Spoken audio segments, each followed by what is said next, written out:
This project was about inspiration, and how you can steal the plot of Disney's Cars and make it your own.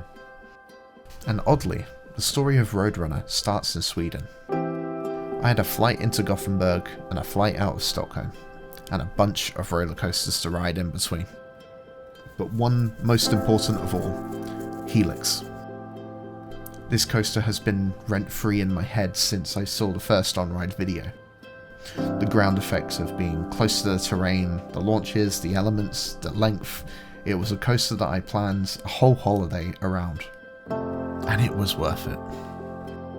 And with that lens of knowledge, you can start to see similarities between Helix and Roadrunner. And whilst the setting might be different, of American drive-in movies, diners and desert roads, the things I love about Helix are part of Roadrunner too. After finishing New Zephyr, one more project was my mission. But I'm glad I didn't do this one alone.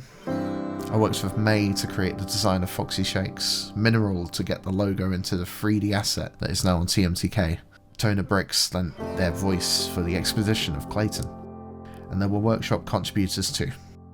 Emacs Magnus, Wings and Strings, and I will also beg forgiveness from Corvus for pinching some of his supports. These items were perfect for the park because they save time and it gives me a chance to acknowledge their creativity as well. And I got to use a couple of my own blueprints too. The Bullseye Sideshow finally found a place in the carnival, the vending machine at the Regal Inn Motel, and the Boxes Boxing in a Box Fort on Box Office Night also surprisingly found a home too. Which does address the amount of extra things that exist in this park. The coaster didn't need most of the world building, but I feel it makes it more than just a roller coaster.